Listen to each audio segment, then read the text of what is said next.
पिछले वीडियो में हमने श्वसन संबंधी आयतन और क्षमताएं हैं ये टॉपिक कंप्लीट कर लिया था। आज का जो हमारा टॉपिक है वो है गैसों का विनिमय। गैसों का विनिमय। तो देखिए सभी, गैसों का जो विनिमय है,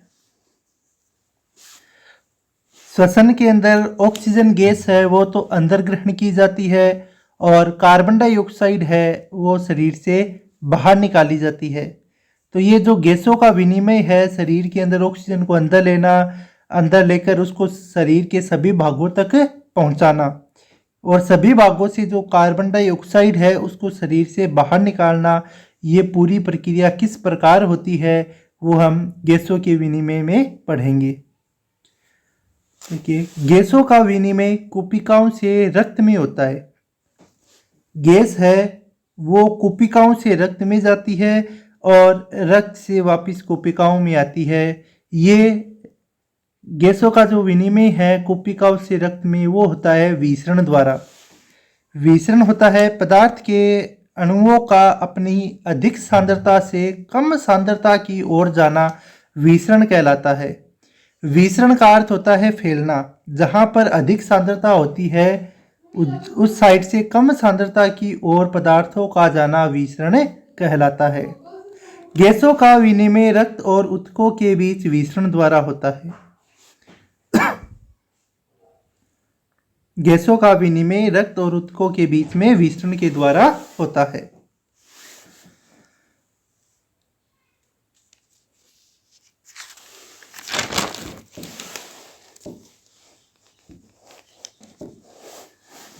ऑक्सीजन तथा कार्बन डाइऑक्साइड के लिए आंशिक दाब PO2 तथा PCO2 द्वारा दर्शाया जाता है। यानी जो विसरण है वो आंशिक दाब पर निर्भर करता है। विसरण की क्रिया आंशिक दाब पर निर्भर करती है।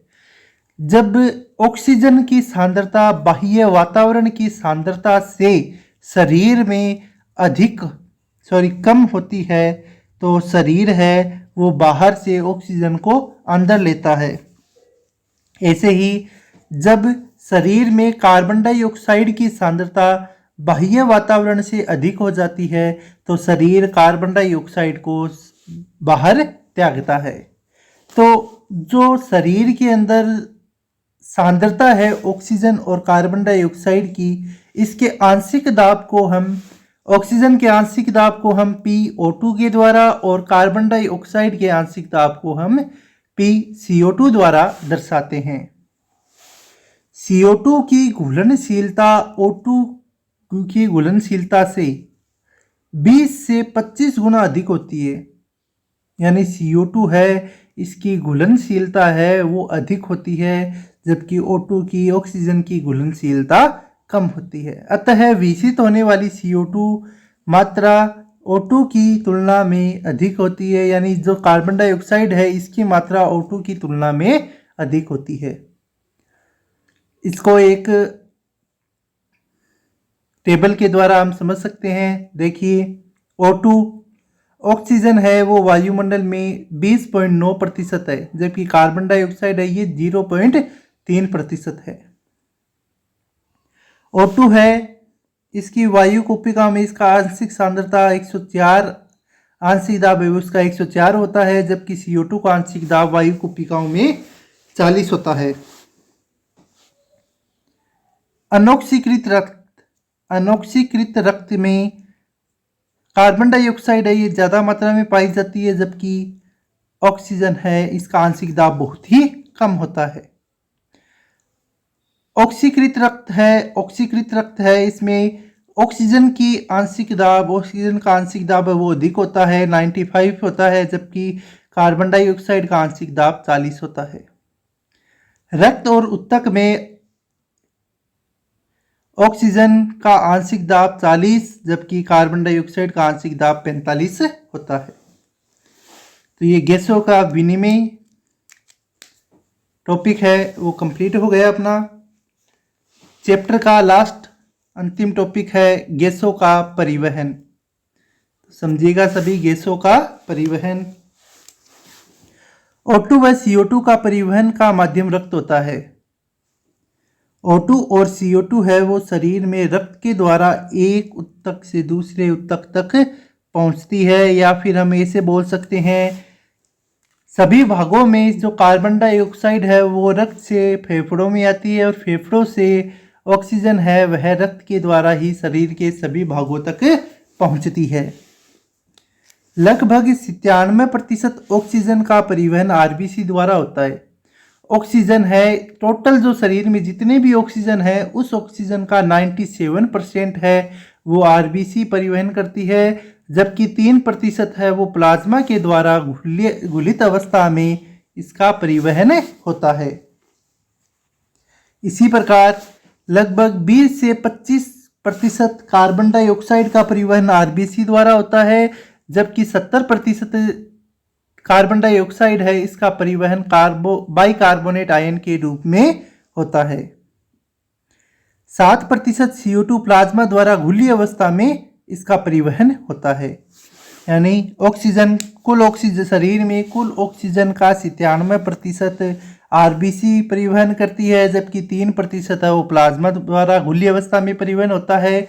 इसी प्रकार कार्बन डाइऑक्साइड है यह 20 से 25% आरबीसी द्वारा परिवहित होती है, 70% बाइकार्बोनेट आयन के रूप में अभिगमित होती है, जबकि 7% कार्बन डाइऑक्साइड है ये प्लाज्मा द्वारा घुली अवस्था में इसका परिवहन होता है।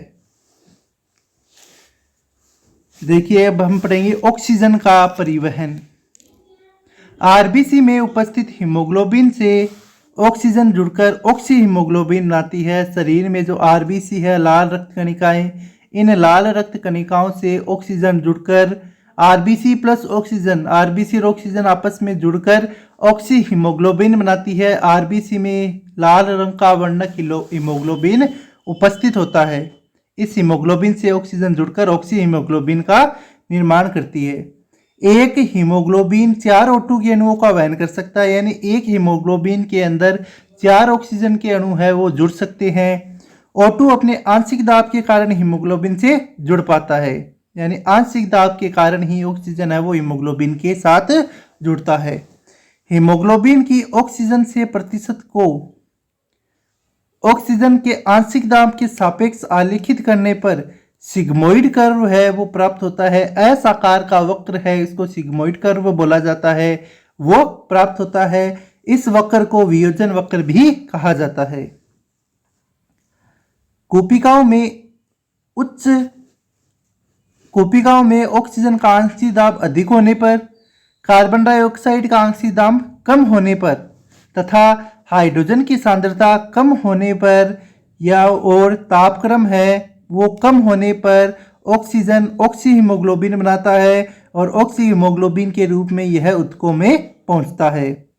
ऊतकों के अंदर निम्न ऑक्सीजन का निम्न आंशिक दाब, कार्बन डाइऑक्साइड का उच्च आंशिक दाब, हाइड्रोजन की सांद्रता उच्च और तापक्रम भी उच्च होने पर ऑक्सीजन का वियोजन हो जाता है।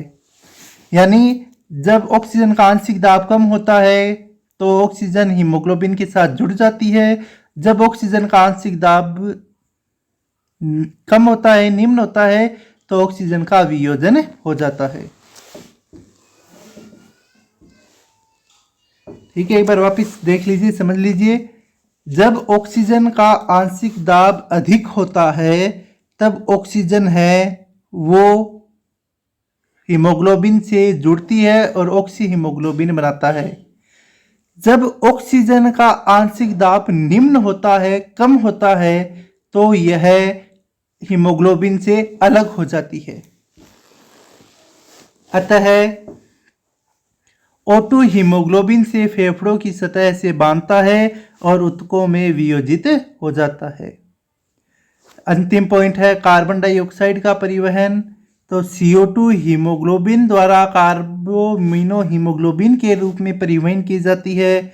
ऊतकों में उच्च कार्बन डाइऑक्साइड का आंशिक दाब अधिक होने और ऑक्सीजन का जो आंशिक दाब है वो कम होने से हीमोग्लोबिन CO2 से जुड़ता है।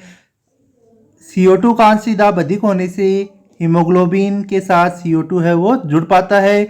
और कोशिकाओं में जब CO2 का आंशिक दाब कम और O2 का आंशिक दाब उच्च होता है तो कार्बेमिनो हीमोग्लोबिन है वो CO2 से कोशिकाओं में चली जाती है। तो इस प्रकार कार्बन डाइऑक्साइड का परिवहन होता है। अपने चैप्टर है वो जो सिलेबस रिवाइज्ड हुआ था, नया सिलेबस आया था, उसमें अपने यहाँ तक का ही टॉपिक दे रखे थे। आगे श्वसन का नियमन और श्वसन के जो विकार हैं वो टॉपिक अपने चैप्टर से हट चुके हैं। तो इन टॉपिकों को हम अभी नहीं कर रहे। धन्यवाद।